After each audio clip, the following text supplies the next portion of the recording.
नमस्कार दोस्तों, मेरा नाम है सोनू निगम और आप देखना शुरू कर चुके हैं सेंटर फॉर सोशल स्टडीज़ की वीडियो।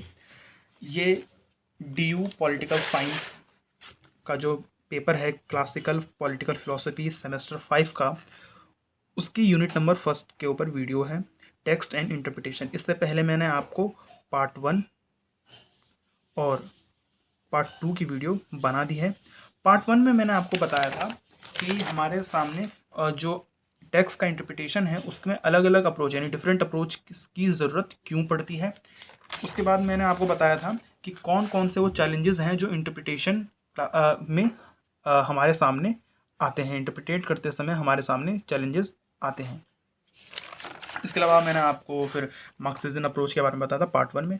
पार्ट 2 में मैंने आपको बताया था टोटलिटेरियन अप्रोच, इसके बाद साइको एनालिटिकल अप्रोच और फेमिनिस्ट अप्रोच। इसमें मैं आपको यानी कि थर्ड वीडियो में मैं आपको क्या बताऊंगा, आगे की जो अप्रोचेज हैं उसके बारे में चर्चा करेंगे। जैसे कि इसमें मैं सबसे पहले आपको पोस्ट मॉडर्निस्ट अप्रोच के बारे में बताऊंगा। यदि आपने वो दोनों वीडियो नहीं देखी है तो इसके लिंक डिस्क्रिप्शन में है, आप जाके देख सकते हैं। उसके बाद ही पार्ट 3 यानी कि ये वीडियो शुरू करिए। तो पोस्ट मॉडर्निस्ट अप्रोच क्या है? उत्तर आधुनिकतावाद। आपको पता है पॉलिटिकल साइंस में जो 70 का दशक है, वो 80 का दशक है, वो पोस्ट मॉडर्निस्ट जो धारणा है, जो अवधारणा है, जो विचारधारा है, वो पॉलिटिकल साइंस में आ जाती है और ये आधुनिकतावाद का विरोध करती है। आधुनिकतावाद जो था पॉलिटिकल साइंस में उसका विरोध करती है। आधुनिकतावाद जो पॉलिटिकल साइंस में था वो वैल्यू से ज़्यादा साइंस के ऊपर जोर देता था, वैल्यू से ज़्यादा फैक्ट्स के ऊपर जोर देता था, यानी कि वैज्ञानिकरण हुआ था पॉलिटिकल साइंस का। पोस्ट मॉडर्निज्म अप्रोच जो है वो उसको खारिज करता है और कहता है कि दोबारा से हमें जो है वैल्यू को ढूंढना चाहिए। इस प्रकार से अब पोस्ट मॉडर्निस्ट अप्रोच का इस्तेमाल इंटरप्रिटेशन में कैसे होता है वो देखिए। उत्तर आधुनिकतावाद जो है, उत्तर आधुनिकतावाद का यानी कि पोस्ट मॉडर्निस्ट जो अप्रोच है वो मॉडर्निस्ट अप्रोच, आधुनिकतावाद के प्रति अविश्वास की विचारधारा है या विरोध की विचारधारा है या आलोचना की विचारधारा है, यानी कि आधुनिकतावाद को खारिज करता है पोस्ट मॉडर्निस्ट अप्रोच। ये इस बात से इनकार करती है कि कोई भी वस्तुनिष्ठ सत्य भी हो सकता है या कोई वस्तुनिष्ठ सत्य होता। वस्तुनिष्ठ शब्द का मतलब है ऑब्जेक्टिव जो सत्य होता है, जो ऑब्जेक्टिव ट्रुथ होता है। ऑब्जेक्टिव ट्रुथ किसे कहते हैं? ऐसा सच या ऐसी अवधारणा या ऐसा कोई थियोरी जो कभी ना बदले। अब ऐसा तो होता नहीं क्योंकि परिवर्तन तो संसार का नियम है। तो इन पोस्ट मॉडर्निस्ट अप्रोच का ये मानना है कि भाई जो सच होता है, जो सत्य होता है, वो सबके लिए अलग अलग होता है, वो बदलता रहता है, वो कभी भी स्थायी नहीं होता, कभी भी सार्वभौमिक नहीं होता, कभी भी एक नहीं होता, अलग अलग रूप होते हैं सत्य के। ये पोस्ट मॉडर्निस्ट अप्रोच का नजरिया है। जैसा मैंने आपको बताया, कोई भी महान धारणा या सार्वभौमिक सिद्धांत नहीं होता है, इसका मानना है। देखिए मैंने इसको जो सेंटेंस है वो मिश्रित वाक्य के फॉर्म में लिखा हुआ है, तो आप इसे पढ़ के समझिए। उत्तर आधुनिकतावाद के प्रति अविश्वास की विचारधारा है जो इस बात से इनकार करती है कि कोई वस्तुनिष्ठ सत्य भी होता है तथा कोई महान धारणा या सार्वभौमिक सिद्धांत भी होता है। तो अब होता है मैंने लिखा है, तो ये मत समझिएगा कि ये मानता है कि सार्वभौमिक सत्य है। मैंने ये यहाँ जो इनकार करती है, इसका मतलब ही है कि वो इस बात से भी इनकार करती है कि कोई सार्वभौमिक सिद्धांत होता है, वो इस बात से भी इनकार करती है कि कोई महान धारणा भी होती है और वस्तुनिष्ठ सत्य भी होता है, यानी कि इन सब चीज़ों को पोस्ट मॉडर्निस्ट अप्रोच नहीं मानता है। ये आंसर राइटिंग का एक जरिया होता है। इसी तरह से आंसर लिखे जाते हैं मिश्रित वाक्य के फॉर्म में, जो पढ़ने में अच्छे लगते हैं। अब आपको लगेगा कि ये बहुत कठिन वाक्य है, लेकिन ऐसा नहीं। ये जो सार्वभौमिक सिद्धांत होते हैं ये कभी भी बदलते नहीं है ना। लेकिन आधुनिकतावाद यही मानता है कि भाई जो सत्य है वो कभी भी बदलता नहीं है। लेकिन पोस्ट मॉडर्निस्ट अप्रोच का मानना है कि नहीं, सत्य सबके लिए अलग होता है। मेरा सच मेरे लिए है सच है, आपका सच आपके लिए सच है। तो क्योंकि नजरिया सबका अलग अलग होता है, हो सकता है जो चीज मेरे लिए सही है, जो मेरे लिए सत्य हो, वो उसका आप विरोध करें और आपके लिए वो सच ना हो, वो आपके लिए असत्य हो। तो इसलिए जो पोस्ट मॉडर्निस्ट अप्रोच है वो ऑब्जेक्टिविटी से ज़्यादा सब्जेक्टिविटी पे जोर देता है, यानी कि व्यक्तिपरक है। यानी कि व्यक्ति दर व्यक्ति जो सत्य है हर व्यक्ति का अलग अलग है, इसीलिए कह रहा हूं कि व्यक्ति दर व्यक्ति हर एक व्यक्ति के लिए अलग अलग है सत्य, ये मानना है पोस्ट मॉडर्निस्ट अप्रोच का।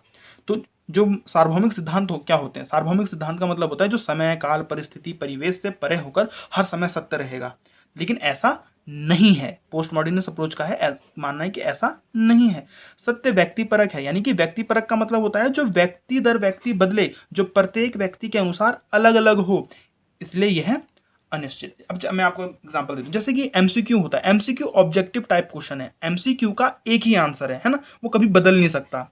एमसीक्यू में एक ही सही आंसर होता है, बाकी तो 3 गलत होते हैं। लेकिन जो सब्जेक्टिव या जो इस कहते हैं कि अपनी तरफ से व्याख्या दीजिए या अपनी विचार दीजिए क्वेश्चन आता है ना, तो वो सब्जेक्टिव क्वेश्चन है, वो सबके लिए अलग अलग है क्योंकि विचार सबके अलग अलग है। तो पोस्ट मॉडर्निस्ट अप्रोच का मानना है कि जो सच है वो सब्जेक्टिव है, व्यक्तिपरक है। अच्छा, आगे देखिए क्या मानना है इस दृष्टिकोण का। इस दृष्टिकोण के अनुसार सभी का सत्य अलग अलग होता है, जो एक व्यक्ति के लिए सत्य है वह किसी अन्य व्यक्ति के लिए शायद सत्य ना हो या सच ना हो। अर्थात सत्य का मतलब यहाँ पे गुड से है, एक सिद्धांत से है, अर्थात सत्य के कई रूप हैं जो समय परिस्थिति परिवेश के हिसाब से बदल सकते हैं। ये पोस्ट मॉडर्निस्ट अप्रोच का नजरिया है इंटरप्रिटेशन को देखने का। अब ये बात क्यों हो रही है इसमें, इस बात को समझिए। देखिए प्लेटो या एरिस्टोटल या मैकियावेली कोई भी विचारक है, वो लिखकर जो सिद्धांत चले जाते हैं उसको ये नहीं मानना चाहिए, या पॉलिटिकल साइंस में ये बिल्कुल नहीं मानना चाहिए कि वो उन्होंने जो लिखा वो वही सच है, या हम हूबहू उन सिद्धांतों को उठा के आज के समय पे अप्लाई कर दें, ऐसा नहीं होना चाहिए, है ना। तो इसीलिए इस बात पे जोर देता है कि सबके लिए, क्योंकि सच अलग अलग है, इसीलिए व्याख्याएं अलग अलग हो सकती हैं। किसी का सिद्धांत, किसी की का विचार, किसी का ग्रंथ अगर हम अलग अलग अप्रोचेस से देखें, अलग अलग समय में लाके देखें, तो उसके अलग अलग आंसर मिलेंगे, अलग अलग उत्तर मिलेंगे, अलग अलग व्याख्याएं मिलेंगी। तो इसका मतलब क्या है, इसका मतलब यह है कि इंटरप्रिटेशन जो है बहुत अलग अलग प्रकार के हो सकते हैं, एक नहीं हो सकता। यही मतलब है पोस्ट मॉडर्निस्ट अप्रोच का।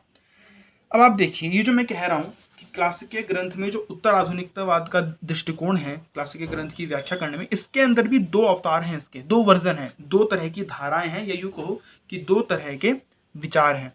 एक पहला वर्जन या पहला जो, एक मिनट,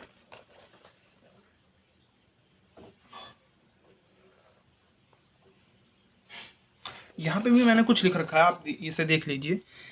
यदि हम पोस्ट मॉडर्निस्ट अप्रोच से देखें तो यदि इस नज़रिए से ग्रंथ की व्याख्या को आंका जाए तो यह कहा जा सकता है कि ग्रंथ उस लेखक के एक खास दृष्टिकोण से की गई है। जो ग्रंथ की जो रचना है, जो ग्रंथ की जो बनावट है, या जो उसमें जो सिद्धांत लिखे हैं, वो लेखक की किसी एक दृष्टिकोण से की गई है, जो उस समय के लिए तो सही हो सकता है ना, उस समय के अनुसार तो सही हो सकता है, लेकिन आज के समय के अनुसार हो सकता है कि वो बिल्कुल भी ठीक ना हो। जैसे फिलोसोफर किंग, हो सकता है कि फिलोसोफर किंग की जो अवधारणा है प्लेटो की, वो उस समय के हिसाब से, आज से 2400 साल पहले, 2300 साल पहले के हिसाब से तो ठीक हो, लेकिन आज सही नहीं है।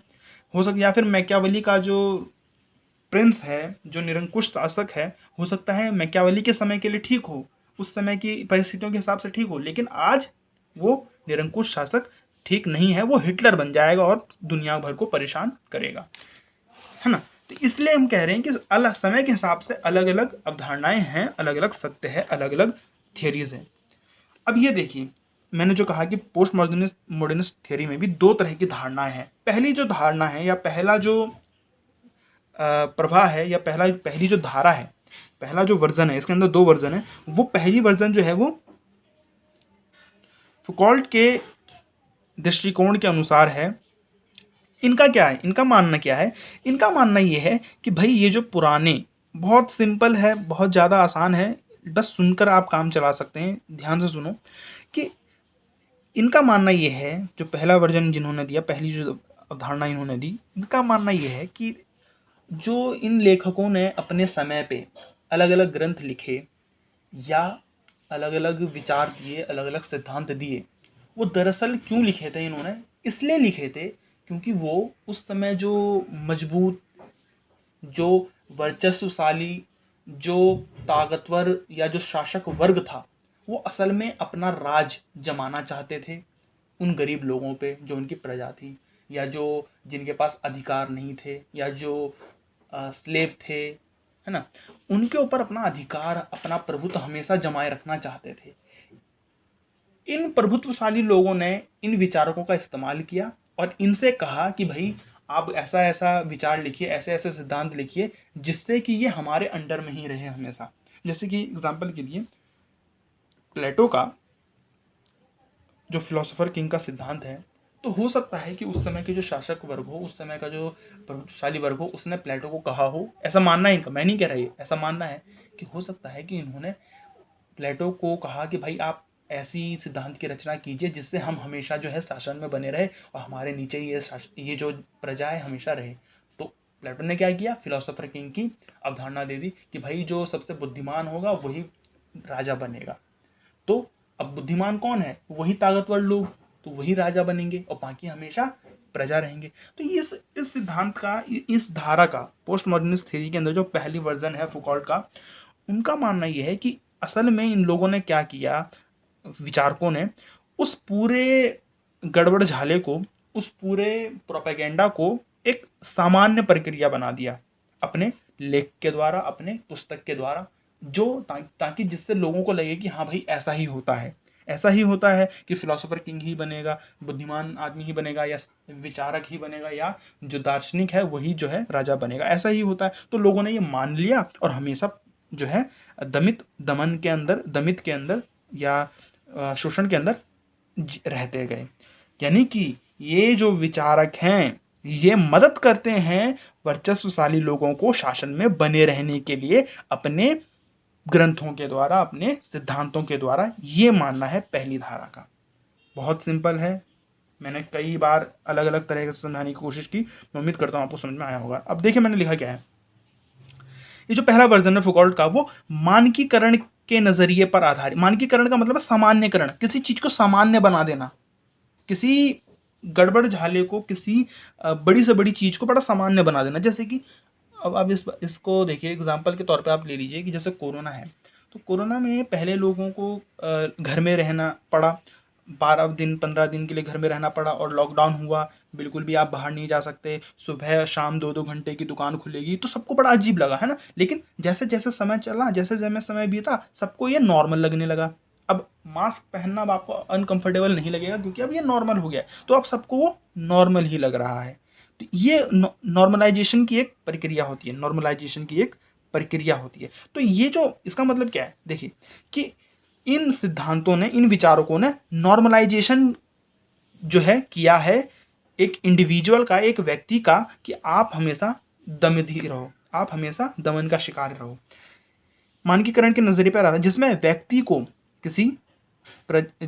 व्यक्ति को वर्चस्वशाली शक्ति संरचना मतलब डोमिनेंट पावर स्ट्रक्चर के अंदर हमेशा रहो। डोमिनेंट पावर स्ट्रक्चर मतलब वही जो प्रभुत्वशाली वर्ग है, वही जो शासक वर्ग है, वही जो कुलीन वर्ग है, या वही जो पूंजीवादी वर्ग है, उसे कहते हैं डोमिनेंट पावर स्ट्रक्चर। तो व्यक्ति को वर्चस्वशाली शक्ति संरचना के अधीन एक व्यक्ति बनाया जाता है। अधीन व्यक्ति यानी कि उसके अंदर तुम रहो हमेशा, ऐसा व्यक्ति बनाया जाता है। यह संरचना व्यक्ति के अधिकार, उसकी स्वतंत्रता को छीन लेती है और व्यक्ति को एक अधीन व्यक्ति बना दे। अधीन व्यक्ति का मतलब समझते हैं, जो आपके अंडर में रहेगा हमेशा। अधीन व्यक्ति मतलब किसी के राज में रहेगा, किसी के शोषण या किसी की छत्र छाया में रहेगा। तो ये जो नॉर्मल व्यक्ति हैं जिनके पास अधिकार नहीं है, वो हमेशा जो है इन शासक वर्ग के यानी कि वर्चस्वशाली शक्ति संरचना के अंडर में रहते हैं। ऐसा ये लोग नॉर्मल बना देते हैं अपने सिद्धांतों के द्वारा, जो मैंने आपको प्लेटो का एग्जाम्पल दिया। क्लास के ग्रंथ या तो इन दमन में साथ देता है, यानी कि ये जो इन्होंने टेक्स्ट लिखे हैं, इन्होंने ग्रंथ लिखे हैं, वो इस दमन में साथ देता है, यानी कि दमन की प्रक्रिया में भागीदार है, या फिर ऐसा विचार प्रस्तुत करता है जो इस मानकीकरण की प्रक्रिया में मदद करे। मानकीकरण मतलब सामान्यकरण की प्रक्रिया में मदद करे। ये जो प्रक्रिया है दमन करने की, उसमें मदद करे, या फिर इस प्रक्रिया का प्रतिरोध करती है। या तो आपसे ऐसा टेक्स्ट लिखा जाएगा इस धारा के अंदर कि भाई जैसे प्लेटो ने उस प्रक्रिया में मदद की, आप कह सकते हैं, है ना।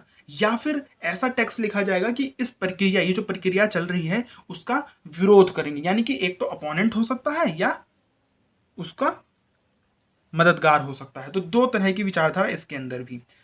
हॉब्स और रूसो इस प्रक्रिया में मदद करते हैं।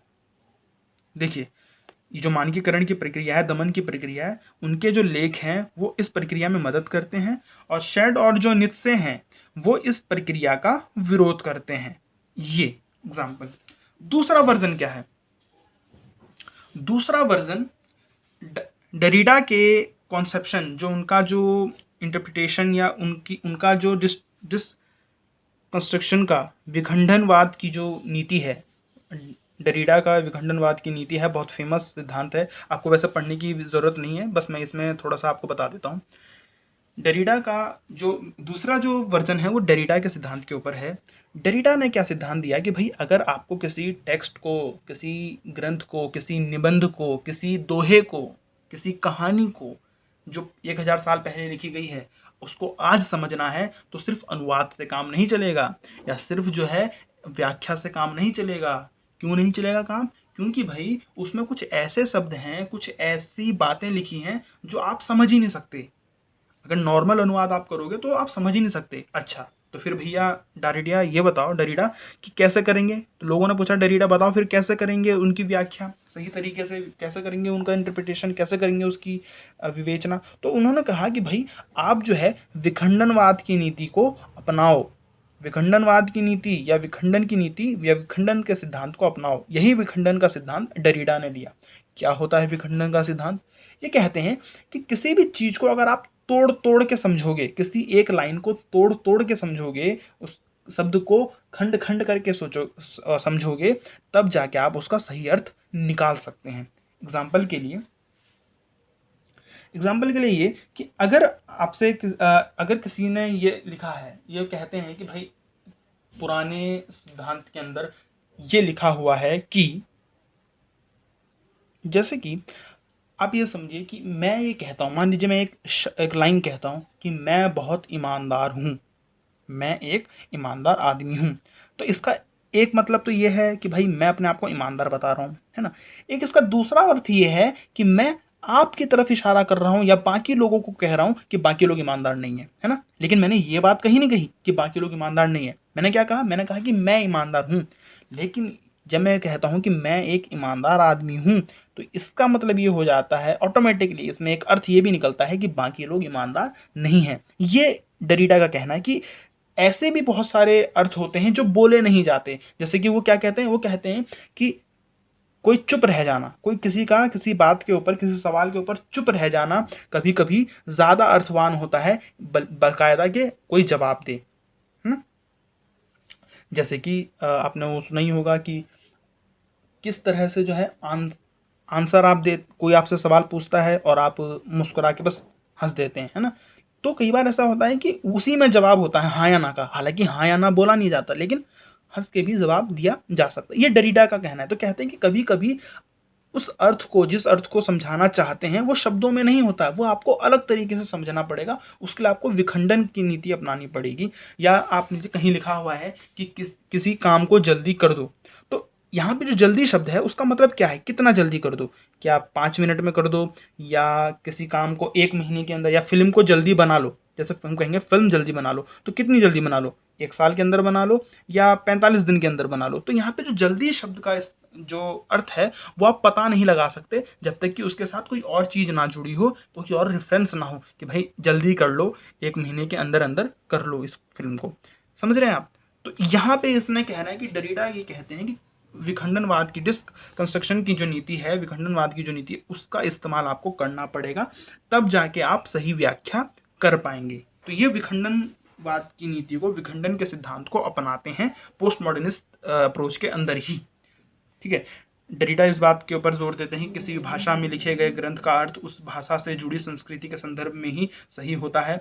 ग्रंथ कोई भी सार्वभौमिक अर्थ नहीं होता, अर्थात भाषा का कोई सार्वभौमिक अर्थ नहीं होता। भाषा के अंदर आने वाले शब्द का भी सही अर्थ समझना बेहद मुश्किल है। यदि भाषा को समझना है तो विखंडन की प्रक्रिया को अपनाना होगा, जिससे कि भाषा को तोड़कर उसका अर्थ समझा जाता है। इसी प्रकार भाषाई ग्रंथ को भी विखंडन से समझना होगा। डरीडा के अनुसार ग्रंथ का अपने आप में कोई एक सत्य या ज्ञान नहीं होता, वह केवल प्रतिनिधित्व होती है, यानी कि अपने समय की वो एक प्रतिनिधि होती है। उस समय के अंदर जो समस्या होंगी, उस समय के अंदर जो मुश्किलात होंगे, उस समस्या को सुलझाने के लिए जो है वो ग्रंथ लिखा गया है। यानी कि उसका कोई अपने आप में अर्थ नहीं है, कोई अपने आप में सत्य नहीं है, कोई ज्ञान नहीं होता उसमें, बस वो रिप्रेजेंट करती है, बस वो प्रतिनिधित्व करती है अपने समय के जो भी उस समय की परिस्थितियां होती है उसको रिप्रेजेंट करती है। इसलिए पाठक को अपने नजरिए से इसका अर्थ समझना चाहिए और वही उसकी सही व्याख्या होगी। तो ये कहते हैं कि भाई इसमें आपको किसी और की जरूरत नहीं है, आप उठाइए ग्रंथ और अपने आप पढ़िए और आपको जो समझ में आता है वही उसकी सही व्याख्या है। ये डरीडा का कहना है। अब इसमें अगर आप देखें तो आप इसमें देखें कि अगर लेखक का ग्रंथ जो होता है, अगर आप लेखक की किसी ग्रंथ को अपने आप सिर्फ समझें तो फिर तो भाई इसका कोई फ़ायदा ही नहीं है कि आप अप्रोच का इस्तेमाल करें और आप जो है किसी और की तो ज़रूरत ही नहीं है, अपने आप उठाइए और अपने आप पढ़िए। फिर पाठक के ऊपर यानी कि पढ़ने वाले के ऊपर ये सारा जोर चला जाता है। लेखक क्या है? कुछ भी नहीं है, क्या आप उसका मतलब अपने अंदाज से लगा रहे हैं। तो यही इसका गुण और अवगुण भी आपको समझ में आ जाएगा। गुण क्या है? गुण तो एक ये है कि यह सामान्यकरण की जो प्रक्रिया है, उसके अंदर जो वर्चस्वशाली वर्ग है उसने जो दमन किया है लोगों का, उसको उजागर करता है। और किस तरह से जो है ये विचारक इसका साथ देते थे या प्रतिरोध करते थे, इसके ऊपर भी सवाल खड़े करता है। दूसरी चीज ये है कि ये विखंडन की नीति से कम अर्थ समझाने में, असली अर्थ समझाने में या छुपे हुए अर्थ को समझाने में मदद करता है और व्यक्तियों को, पाठक को बहुत ज्यादा शक्ति दे देता है। क्यों? क्योंकि वो अपने आप जो है व्याख्या कर सकते हैं, अपने आप समझ सकते हैं। तो व्यक्ति के पास शक्ति से चली जाती है, पाठक के पास शक्ति से चली जाती है। अवगुण क्या? अवगुण ये है कि कोई भी जो है अपने मन मर्जी से इसकी विवेचना कर रहा है। बहुत अपने मर्जी से जब कर ही रहे हो तो फिर फायदा ही क्या है किसी और चीज की? अब इतिहास की आपको समझ नहीं है लेकिन आप उसकी विवेचना अपने अंदाज से लगा रहे हैं। आपको कुछ पॉलिटिकल थ्योरी की समझ नहीं है लेकिन आप जो है अपने अंदाज से, अपने मर्जी से उसकी विवेचना कर रहे हो। तो ये इसमें कोई फायदा नहीं हो पाएगा कि एक प्रोपेगेंडा से भरा हुआ, एक झूठ से भरा हुआ ग्रंथ क्या है और एक सच्चा ग्रंथ क्या है। क्यों? क्योंकि दोनों मिक्स हो जाएंगे, आप दोनों को अलग अलग नहीं कर पाएंगे। ये हो जाए। अब एक जो इसमें नया अप्रोच है वो कैम्ब्रिज न्यू हिस्ट्री अप्रोच है, बहुत फेमस और आजकल इसका इस्तेमाल अब बहुत ज़्यादा होने लग रहा है। क्या है ये? इस दृष्टिकोण ने क्या किया है कि किसी भी ग्रंथ को उसके ऐतिहासिक संदर्भ में, यानी कि जिस काल में वो लिखी गई है उस काल के अंदर, उस परिस्थितियों के अंदर, सिर्फ उस परिस्थितियों के अंदर समझने का जो है प्रयास करता है। इसका मानना यह है कि ग्रंथों का समय काल में उठे सवालों की समस्या का एक हल के रूप में देखा जाता है, ना कि आज के समय में। इसका आज से कोई भी लेना देना नहीं है। ये कैम्ब्रिज न्यू हिस्ट्री अप्रोच का मानना है कि भाई ये जो ग्रंथ लिखे गए वो अपने समय के हिसाब से लिखे गए, आज से इनका कोई लेना देना नहीं है, इसीलिए इनको बस उस समय के हिसाब से ही समझने की कोशिश करो, आज इन सबको लागू करने की कोशिश मत करो। ग्रंथ एक राजनीतिक कार्यवाही के रूप में इस दृष्टिकोण के अनुसार में है। ग्रंथ एक, ये पॉइंट लिखा मैंने, ग्रंथ एक राजनीतिक कार्यवाही के रूप में। क्या मानना है? इस दृष्टिकोण का मानना है कि लेखक ने जो लिखा है ग्रंथ वो असल में राजनीतिक कार्रवाई है। राजनीतिक कार्रवाई कैसे? भाई उस समय की कुछ राजनीतिक समस्याएं होंगी, तो अब राजनीतिक समस्याएं होंगी तो जाहिर सी बात है उन समस्याओं को हल किया जाएगा। लेखक ने उन समस्याओं का हल देने के लिए जो किताबें लिखी हैं, जो ग्रंथ लिखे हैं, जो सिद्धांत लिखे हैं, वही मान लिया जाता है कि वो राजनीतिक कार्रवाई है। अगर ऐसा हो जाता तो समस्याएं हल हो जाती उस समय, ठीक है, उस समय हल हो जाती, तो हल हो जाती, यानी कि राजनीतिक कार्रवाई के रूप में उसके सिद्धांत को देख लिया जाता है। यह दृष्टिकोण ग्रंथ को लेखक की आस्था से विवेचना नहीं करता, बल्कि यह ग्रंथ लेखक के समय में उभर रही राजनीतिक विवाद पर लेखक के योगदान, कार्रवाई, लेखक का मत और लेखक की प्रतिक्रिया के रूप में देखता। बहुत आसान समझना है इसे। क्या कह रहा है कि जो लेखक, क्या आप ये मत सोचिए कि वो लेखक की विचारधारा है, ऐसा नहीं है। जो उसने लिखा है वो लेखक की विचारधारा नहीं है भाई, वो क्या है, जो उस समय राजनीतिक समस्याएं थी उसके ऊपर, उस समस्याओं के ऊपर लेखक का क्या योगदान है, लेखक की क्या कार्रवाई है, लेखक का क्या विचार है, उसका क्या मत है, क्या होना चाहिए क्या नहीं होना चाहिए, या लेखक की क्या प्रतिक्रिया है, इन सब चीज़ों को समेटने की कोशिश की है उसने अपने ग्रंथ में, जवाब देने की कोशिश की है अपने ग्रंथ में उन समय की समस्याओं को लेकर। ये मानना है कैम्ब्रिज न्यू हिस्ट्री अप्रोच का। इसीलिए वो कह रहा है कि सिर्फ उस समय के हिसाब से आप सोचो, ये मत सोचो कि उसने ये लिख दिया कि राजा को फिलोसोफर किंग होना चाहिए तो आज से जिंदगी भर जो है दुनिया में जितने भी समय तक दुनिया रहेगी हर समय फिलोसोफर किंग होगा। ये नहीं मानना है आपको। आपको क्या मानना है? आपको ये मानना है कि उस समय जो एथेंस में समस्या थी प्लेटो के समय, उसका निवारण करने के लिए उसने फिलोसोफर किंग की कल्पना की है, ना कि पूरी दुनिया में या पूरे समय के लिए या जिंदगी भर के लिए फिलोसोफर किंग की कल्पना नहीं की उसने, बस उस समय के लिए की है। अब यहाँ पे अगर एग्जांपल दें आपको इस अप्रोच से लिखी हुई, तो मैकियावेली का जो वर्क है, जो मैकियावेली ने जो काम किया है, उसमें वो कहता है, मैकियावेली ने जो अपना काम किया वो क्या, उसने जो भी कुछ लिखा, आप अगर आज के समय पे उसे देखोगे तो आपको बहुत बुरा लगेगा मैकियावेली की। उसने कहा है कि लोग लालची होते हैं, राजा को शेर की तरह ताकतवर और लोमड़ी की तरह चालाक होना चाहिए, अपने दुश्मनों को मार देना चाहिए और राजा को निरंकुश होना चाहिए। ये सब मैकियावेली ने लिखा अपने प्रिंस में। लेकिन आज के समय में आपको गलत लग रहा है।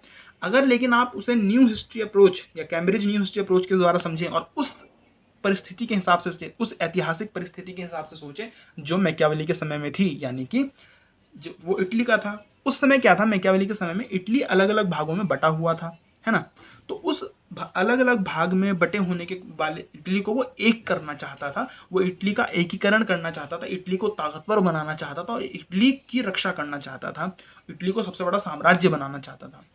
इस सब को पूरा करने के लिए उस समय, उस सबको, इन सारी सिचुएशन को पूरा करने के लिए उसने एक ऐसे राजा की कल्पना की जिसे हम रूथलेस प्रिंस कहते हैं, या जो निरंकुश शासक है वो हम कह रहे हैं। तो उस समय के हिसाब से आपको इतना बुरा नहीं लगेगा मैं क्या बोली, लेकिन आज के समय के हिसाब से बहुत बुरा लगेगा। या जो बाकी तो ठीक है, ये एग्जाम्पल है इसका, ये मैंने इंग्लिश में इसलिए लिखा है क्योंकि ये समझने में आसान। अच्छा, इसके गुण और अवगुण, इस दृष्टिकोण के गुण और अवगुण, भाई ये कहता है कि इससे गुण इसका क्या है, इसका गुण ये है कि क्योंकि इसमें आज के संदर्भ में समझा, उस समय के संदर्भ में समझा जाता है, इसीलिए यह विवेचना ज़्यादा अर्थमय होती है। यानी कि क्योंकि आप ग्रंथ को सिर्फ उस समय के हिसाब से समझते हो तो आपकी एक ये विजुअल आप कर सकते हैं कि उस समय क्या परिस्थितियाँ रहेंगी, और अगर उस समय की परिस्थितियाँ ऐसी थी तो उस समय के हल भी क्या थे, तो आपको ये समझ आ सकता है। यहाँ पे लेखक के उद्देश्य को बताती है कि भाषाई कार्रवाई के तौर पे हम देखते हैं, यानी कि हम लेखक के विचार को समझ सकते हैं कि लेखक क्या चाहता था, या उस समय के जो विचारक थे वो क्या चाह रहे थे उस समस्याओं को सुलझाने के लिए। अवगुण क्या है? अवगुण ये है कि ये दावा करती है कि हम यह लेखक का उद्देश्य को बता सकती है, लेकिन दिक्कत ये है कि आप जो लेखक के उद्देश्य को बता रहे हैं वो दरअसल अनुमान भर है, क्योंकि आपने सिर्फ अनुमान लगाया है कि ये उद्देश्य था लेखक का, इसीलिए लेखक ने ये लिखा है। अगला अगर आप अप्रोच देखें, ये आखिरी अप्रोच है जी, ये आखिरी अप्रोच है, यह आखिरी अप्रोच है स्ट्रॉसियन अप्रोच। ये लियो स्ट्रॉस का जो है अप्रोच है, जो उन्होंने अपना अप्रोच दिया था। कौन थे लियो स्ट्रॉस? लियो स्ट्रॉस एक जो है शरणार्थी थे जो जर्मनी से भागकर, या यूँ कहूँ कि जर्मनी से जाकर जो है यूएसए में बसे थे। और असल में हुआ क्या था कि लियो स्ट्रॉस को जो जर्मनी में दमन चल रहा था नाजियों के खिलाफ, या जर्मनी में जो एक हे दृष्टि से जो देखा जाता था यहूदियों को, ये एक यहूदी थे, यहूदियों को जो देखा जाता था, उन सबसे परेशान होकर ये जो है यूएसए गए थे। अब स्ट्रॉसर को आप ये भी समझ लीजिए कि इन्हें 2-3 बार स्कूल से भी निकाल दिया गया था इस चक्कर में। तो इन सब चीज़ों का जो फ़र्क है, जो इन सब चीज़ों का प्रभाव है, वो स्ट्रॉस के ऊपर बहुत ज़्यादा पड़ा था, है ना। जाहिर सी बात है इनके अप्रोच में इस बात की भी झलक आपको मिलेगी कि भाई जिस बच्चे को 3-4 बार स्कूल से बाहर निकाल दिया गया उसके विचार थोड़े अलग होंगे। तो ये आप देखिए कि लियो स्ट्रॉस ने जो विचार दिया वो था गो बैक टू पास्ट का, गो बैक टू पास्ट का। जैसे हम कहते हैं ना कि अब पुराने ख्यालात को हमें अपनाना चाहिए, पुराने लोग बहुत समझदार थे, हमें पुराने लोगों की बात माननी चाहिए।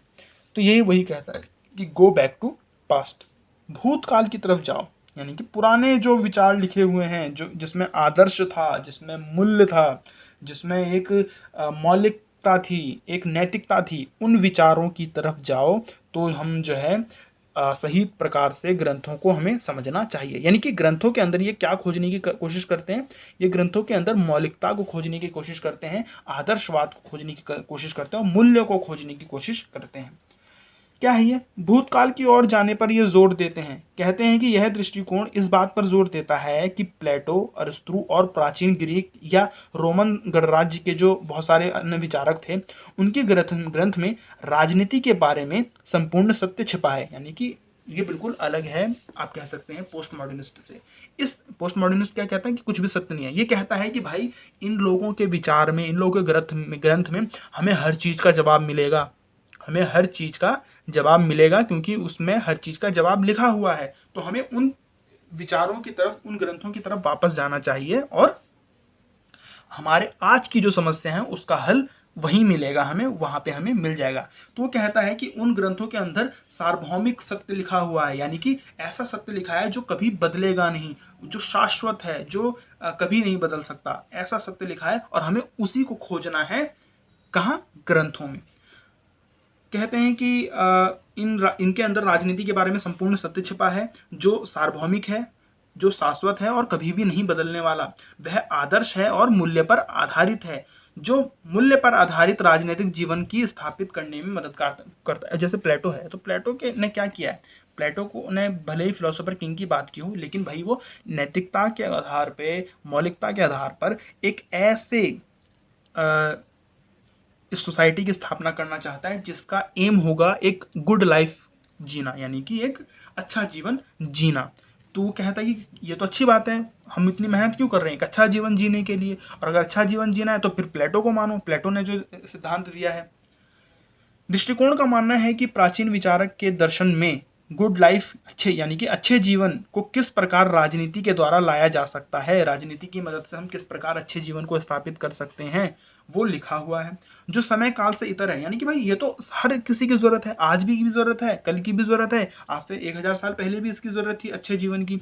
तो अगर अच्छा जीवन लाना है तो प्लेटो लिख कर गए हैं, तो आप उसको अप्लाई करिए, अच्छा जीवन स्थापित हो जाएगा। ये नैतिकता पर आधारित होता है, इस पर जोर देता है। लेकिन आधुनिक विचारक, जो आधुनिक उदारवादी विचारक हैं, उन्होंने क्या किया? जो आधुनिकतावाद के थे, तो आधुनिकतावाद ने क्या कहा कि कुछ भी सच नहीं है, जो है कुछ भी सच नहीं है। आप आधुनिकतावाद की जो स्थापित पॉलिटिकल साइंस में आया, माफ कीजिए, जो पॉलिटिकल साइंस में आधुनिकतावाद आया, वो क्या कहता है कि वैल्यू को छोड़ दो, वैल्यू से कुछ नहीं होता, सब कुछ फैक्ट के ऊपर है, यानी कि साइंस के ऊपर ज्यादा जोर देता है। यानी कि मूल्यों को, जो हमारी नैतिक मूल्य हैं उसको छोड़ दो, जो आदर्श है उसे छोड़ दो, सिर्फ फैक्ट के ऊपर जोर देता है। तो वो कहता है कि ये आधुनिक विचार उदारवादी विचारकों ने वैज्ञानिक हैं जो सुरक्षा, स्वहित, निजी हित, इन सब चीजों पे जोर देते हैं, लेकिन मूल्य, नैतिकता, इन सब चीज को दूर कर देते हैं, इन सब चीजों को दूर भगा देते हैं। तो अगर आप नैतिकता से दूर चले जाएंगे, मूल्य से दूर चले जाएंगे, तो क्या होगा? सोसाइटी अच्छी नहीं होगी, समाज कभी भी अच्छा नहीं होगा। इसलिए क्या समस्या पैदा होगी, कई प्रकार की समस्या पैदा होगी अगर आप मूल्य को खो देंगे तो। फिर दृष्टिकोण, ये वाला दृष्टिकोण कहता है कि भाई आधुनिक उदारवादी, व्यवहारवादी और वैज्ञानिकतावाद जो था, जो आधुनिक विचारधारा का हिस्सा है, आधुनिक विचारधारा व्यवहारवाद है, वैज्ञानिकवाद है, निजी व्यक्तिवाद है। तो वो कहते हैं कि इन सब चीजों ने क्या किया है? समस्या पैदा ही की है। अगर इन समस्याओं का हल खोजना है तो हमें आदर्शात्मक ग्रंथ की तरफ जाएंगे। और आदर्शात्मक ग्रंथ कौन से हैं? वही प्राचीन ग्रंथ, प्लेटो का ग्रंथ। राजनीतिक जीवन के सत्य को समझना ही पड़ेगा और समझकर इनका हल हम निकाल सकते हैं। यह दृष्टिकोण की विवेचना इसी आदर्शात्मक चश्मे से करता है। आदर्शात्मक चश्मा यानी कि जिसमें मूल्य हो, जिसमें नैतिकता हो, या जो ये कहते हैं कि ऐसा होना चाहिए। वो ये नहीं कहते, आदर्श आत्मक जो होते हैं वो यूटोपियन होते हैं, वो कहते हैं कि ऐसा ऐसा होना चाहिए। जैसे प्लेटो जो है वो यूटोपियन फिलोसोफर है, वो उन्होंने बताया है कि ऐसा होना चाहिए, ये जो हो रहा है वो खराब है, ऐसा नहीं होना चाहिए, बल्कि ऐसा होना चाहिए, ऐसा राजा होना चाहिए, ऐसी सोसाइटी होनी चाहिए, ऐसी एजुकेशन पॉलिसी होनी चाहिए। आप सबको बताएंगे हम अगले वीडियो में, जब प्लेटो हम शुरू करेंगे तो क्या कहते हैं। तो आदर्शात्मक चश्मे से ये देखता है, ना कि वैज्ञानिक चश्मे से। अब ध्यान देने वाली बात क्या है? ध्यान देने वाली बात यह है कि लियो स्ट्रॉस का मानना है कि लेखक ने अपने ग्रंथ में वास्तविक उद्देश्य को छिपाया है, क्योंकि उसे उत्पीड़न का और उपहास का डर था। क्या कह रहे हैं? लियो स्ट्रॉस कहते हैं कि भाई आपको ये समझना ही पड़ेगा कि उसने जो उसका रियल मोटिव था वो लेखक ने छुपा लिया है, वो विचारकों ने छुपा लिया है। क्यों? क्योंकि उसे डर था कि कहीं उसको जहर ना दे दिया जाए, जैसे कि सुकरात को दिया गया था। तो सुकरात को जैसे जहर दे दिया गया, तो ऐसी सबको डर था कि कहीं उनको मार ना दिया जाए अगर हम सच लिख देंगे तो। वो कहता है कि वो उसके अंदर बहुत सारे सच छिपे हैं, वो डायरेक्ट नहीं लिखे हुए हैं। आप डायरेक्ट पढ़ते हैं आपको बुरा लग जाता है, नहीं, आप उसको अंदर तक समझिए, उसके अंदर हल आपको मिलेगा, ये कहते हैं। अब ये लियो स्ट्रॉस का मानना है भाई, अब कि छुपा हुआ होता है सच, खोजना पड़ता है। तो वो कहते हैं कि भाई ऐसा है कि असल में जो ग्रंथ हैं उनके दो अर्थ होते हैं। लियो स्ट्रॉस कहते हैं कि ग्रंथ के असल में दो अर्थ होते हैं। एक होता है बाहरी अर्थ, जो आपको ऊपर से ही पढ़ के, ऊपर से ही लाइन पढ़ के, ऊपर से ही पैराग्राफ पढ़ के आपको समझ में आ जाएगा। तो जब आपको ऊपर ऊपर से पढ़ के समझ में आ जाए तो उसे कहते हैं हम एसोटेरिक डिक्टोरिन या एसोटेरिक अर्थ, आप कह सकते हैं उसे एसोटेरिक अर्थ, ठीक है। जो आपको ऊपरी ज्ञान मिल जाए, जो ऊपरी अर्थ आपको समझ में आ जाए, ऊपरी अर्थ आपको समझ में आ जाए। लेकिन वो कहते हैं एक होता है इसका गहरा अर्थ, एक होता है इसका छुपा हुआ अर्थ। उस छुपे हुए अर्थ को, छुपा हुआ अर्थ का मतलब क्या है कि ऐसा अर्थ जिसको पढ़ने के लिए, जिसको समझने के लिए आपके पास बुद्धि हो, एक अलग किस्म की बुद्धि हो, या एक आप बुद्धिजीवी हो, आपके पास पीएचडी हो, आपके पास जो है बहुत ज़्यादा सोचने की क्षमता हो। तो ऐसे अर्थ को समझने के लिए, ग्रंथ के अंदर ऐसे अर्थ समझने के लिए, ऐसी विवेचना करने के लिए, ऐसे ज्ञान को पाने के लिए आपको बुद्धिजीवी होना पड़ेगा। वो बुद्धिजीवी ही जो है इस ज्ञान को प्राप्त कर सकते हैं। इसे ऐसे ज्ञान, ऐसे अर्थ को हम कहते हैं एसोटेरिक। एक्सोटेरिक, एक मिनट, एक्सोटेरिक जो आपको, हाँ बिल्कुल ठीक। तो एक्सोटेरिक जो आपको ऊपरी ज्ञान मिल जाए वो एक्सोटेरिक, और जो आपको अंदर जाके समझना पड़े वो उसे एसोटेरिक। ये दो किस्म के होते हैं। एसोटेरिक यानी कि जो आपको गहराई का अर्थ पता लगेगा। गहराई का अर्थ आपको तभी पता लगेगा जब आप बुद्धिजीवी हों, यानी आपके अंदर एक अलग किस्म का ज्ञान हो, तब आप इसको समझ सकते हैं, ठीक है। इसका एग्जाम्पल भी है किताब का, कि the political philosophy of Hobbes, जो पॉलिटिकल फिलोसफी ऑफ हॉब्स है, इस बेसिक एंड इट्स जेनेसिस, जो लियो स्ट्रॉस ने लिखी थी अपने इसी विचार के ऊपर। गुण क्या है इसका? इसका गुण ये है कि ये ग्रंथ जो है वो ऐतिहासिक संदर्भ में उसकी विवेचना करता है, और इसका अधिक स्पष्ट हो जाता है अर्थ जब हम कहते हैं कि लेखक का उद्देश्य क्या था। लेखक ने उस समय के हिसाब से अगर कोई चीज़ की परिस्थितियों की विवेचना की है तो आप उसे आज भी अप्लाई करिए, हो सकता है आपको हल मिले। अब अवगुण क्या है इसका? अवगुण ये है कि ये बात करता है कि भाई जो इसकी दो अर्थ वाली जो नीति है वो कहता है कि हर चीज़ के दो अर्थ होते हैं। एक अर्थ जो आप कोई भी समझ सकता है, आम आदमी भी समझ सकता है, लेकिन एक अर्थ ऐसा होता है जिससे सिर्फ बुद्धिजीवी वर्ग ही समझ सकता है, या वही लोग समझ सकते हैं जिनके ज्ञान जो हैं वो खुले हुए हैं। तो भाई ज्ञान खुले हुए का मतलब क्या है कि क्या अगर ज्ञान खुले हुए लोग ही उसको समझ सकते हैं तो फिर तो सबके लिए जो है पढ़ ही नहीं सकते उसको, सब समझ ही नहीं सकते उसको, ये कहना है इसका। तो फिर तो वो किसके लिए है? फिर गिने चुने लोगों के लिए है वो ग्रंथ, इसका मतलब यही है। तो जिस आत्मज्ञान की आवश्यकता होती है इस दृष्टिकोण के अनुसार ग्रंथ को समझने के लिए, वो कम लोग के पास होती है। जो एक रहस्यमय है कि आप रहस्यमय रूप से उसको पढ़ेंगे, रहस्य जानना है आपको, ऐसा तो है नहीं। यह कहना कि ग्रंथ को का सही अर्थ सामान्य जनता द्वारा नहीं समझा जा सकता, ये गलत है, ठीक है। और द्वंद्ववाद को जो है एक तरफ से इसने जलाया है, एसोटेरिक का, और एसोटेरिक और एक्सोटेरिक का जो ये जो द्वंद्व है वो तो बहुत ज़्यादा जो है एक जाल बुन देता है, और समझ हमारी जो अर्थ है, एक ही चीज़ के दो अर्थ बता देता है कि ये बाहरी अर्थ है और ये छिपा हुआ अर्थ है। ये बहुत सारे जो दृष्टिकोण हैं पॉलिटिकल टेक्स्ट को समझने के लिए वो मैंने आपको बताया। कुल मिला के अगर आप देखें तो मैंने आपको कितने क्या क्या बता दिया। अगर मैं आपको थोड़ा पीछे लेके चलूँ तो भाई मैंने आपको सबसे पहले, अब आप देखिए, तो मैंने आपको क्या सारे आंसर दिए, जो 3 क्वेश्चन लिखे थे बिल्कुल दिए। मैंने आपको क्या, critically evaluate the various approach of study to political philosophy, तो मैंने आपको मार्क्सिज्म अप्रोच बताया।